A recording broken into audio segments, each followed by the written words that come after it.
ಎಲ್ಲಾ ಹಾನಿಯಿಂದ ಕೂದಲನ್ನು ರಕ್ಷಿಸುತ್ತೆ. ಬರೀ Amrit noni reach root premium hair oil. ಮಸಾಲೆ ಟೀ ಒಂದ್ಸರಿ ಮಾಡ್ಕೊಟ್ಲು. ಆಮೇಲೆ ಆಮೇಲೆ ನಮ್ಮ GSP ನಲ್ಲಿ ದಾಳಿತೋವೆ ಅಂತ ಹೇಳ್ತೀವಿ, ಅದು ಮಾಡಿದಾಳೆ. ಪಲ್ಯ, ದೋಸೆ ಎಲ್ಲ ಚೆನ್ನಾಗಿ ಮಾಡ್ತಾಳೆ. ಮಾಡಕ್ ಟೈಮ್ ಇಲ್ಲ ಪಾಪ ಅವಳಿಗೆ, ಮಾಡ್ತಾಳೆ, ಗೊತ್ತಿದೆ ಎಲ್ಲ. ನಿಮ್ಮ ಅತ್ತೆಯಿಂದ ನೀವು ಇಷ್ಟು ದಿನದಲ್ಲಿ ಕಲ್ತಿರೋಂಥದ್ದು ಏನು ಮ್ಯಾಮ್? ಇನ್ನು ಅಡಿಗೆ ಅಂತ ಹೇಳಿದ್ರೆ ಇನ್ನ ಅವ್ರ ಮನೆಗೆ ಹೋಗಿ ನಾನು ಅಡಿಗೆ ಕಲಿಯೋದೆಲ್ಲ ಇದೆ. ಆ ಫೇಸ್ಗಿನ್ನು ನಾವು ಎಂಟರ್ ಆಗ್ಲಿಲ್ಲ. ಬಟ್ ಅರುಣ್ ಅವ್ರಿಗೆ ಅವ್ರು ಮಾಡೋ ಎಲ್ಲ ಅಡಿಗೆ ಇಷ್ಟ. So he keeps telling me that ನಮ್ಮ ತಾಯಿ ಜುಣಕು ಚೆನ್ನಾಗಿ ಮಾಡ್ತಾರೆ, ಅಕ್ಕಿ ರೊಟ್ಟಿ ಚೆನ್ನಾಗಿ ಮಾಡ್ತಾರೆ, ಬಿಸಿಬೇಳೆ ಬಾತ್ ಚೆನ್ನಾಗಿ ಮಾಡ್ತಾರೆ. ಸೊ ಅವ್ರ ತಾಯಿ ಅಡಿಗೆ ಅಂದ್ರೆ ತುಂಬಾ ಇಷ್ಟ. ಸೊ ಒಂದಿನ ಹೋಗ್ಬಿಟ್ಟು ಎಲ್ಲ ಕಲಿಬೇಕು ಅನ್ನೋ ಥರದಲ್ಲೆಲ್ಲ ಇದೆ. ಯಾಕಂದ್ರೆ ಅದೊಂದು ಡ್ಯೂಟಿ ಅಲ್ವಾ, ಅವ್ರಿಗೆ ಇಷ್ಟಪಟ್ಟಿರೋದು ನಾವು ಮಾಡಿಕೊಟ್ರೆ ಇಟ್ಸ್ ಆಲ್ವೇಸ್ ಲೈಕ್ ದಟ್.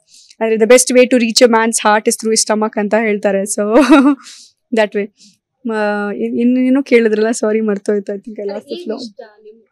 ಯಾ, ಅವ್ರು ಇರೋದೇ ಇಷ್ಟ, ಅವ್ರ ಪರ್ಸ್ನಾಲಿಟಿನೇ ಇಷ್ಟ ನನಗೆ. ಅಂದ್ರೆ ಅವ್ರಿಗೆ ಹಿಂಗೆ ನನ್ನ ಬೋಲ್ಡ್ನೆಸ್ ಇಷ್ಟನೋ, ನನಗೂ ಅವ್ರ ಬೋಲ್ಡ್ನೆಸ್ ತುಂಬಾ ಇಷ್ಟ.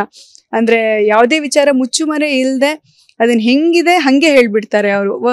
ಆ ಕ್ಷಣಕ್ಕೆ ನನಗೆ ಹೌದಲ್ವಾ, ಅದೊಂಥರ ರಿಯಾಲಿಟಿ ಚೆಕ್. ಅವ್ರು ಹೇಳ್ಬೇಕಾದ್ರೆ ನಮ್ಮ ತಾಯಿನೂ ದಿಟ್ಟು ಹಂಗೆ ಇದ್ರು ಮಾತಿನಲ್ಲಿ, ಅದರಲ್ಲಿ ಇದ್ರಲ್ಲಿ. ಸೊ ನನಗೆ I am so used to that whole attitude. ಅವ್ರು ಇರೋ ಅದು ನಂಗೆ ಇಷ್ಟ ಅದು ನನ್ಗೆ. ಯಾಕಂದ್ರೆ ನಮ್ಮ ತಾಯಿನೂ ಹಂಗೆ ಇದ್ದಿದ್ದು.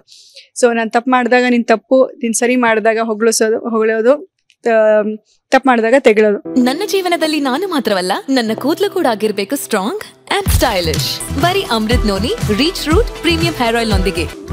Reach root premium hair oil. So ಆ ಕ್ವಾಲಿಟಿ ಅವರಲ್ಲಿದೆ ಅಂಡ್ ಅದ್ ನಂಗೆ ಬೇಕು ನನ್ನ ಜೀವನದಲ್ಲಿ. ಯಾಕಂದ್ರೆ ನಮ್ಮವರೇ ಇರ್ಲೇಬೇಕು ಒಳಗಡೆ ನಮ್ಮನ್ನ ಮೆಂಟೋರ್ ಮಾಡಕ್ಕೆ. ಅದಿಲ್ಲ ಅಂತ ಹೇಳಿದ್ರೆ ಹೊರಗಡೆ ಅವ್ರು ಯಾರೋ ಹೇಳೋಕ್ಕಿಂತ ನಮ್ಮವ್ರು ಹೇಳಿದ್ರೇನೆ ಬೆಟರ್ ಅಲ್ವಾ. ಸೊ ಐ ಥಿಂಕ್ ಆ ಮೆಂಟೋರ್ ಮಾಡೋ ಕ್ವಾಲಿಟಿ 3 ಜನರಲ್ಲೂ ಇದೆ. I think I've got the perfect family. So ಮುಂದೆ ಅವ್ರ ಗೈಡೆನ್ಸ್ ಇಂದ ಎಷ್ಟೋ ವಿಚಾರಗಳು ನನಗೆ ಪೂರೈಸಕ್ಕೆ ಹೆಲ್ಪ್ ಆಗುತ್ತೆ.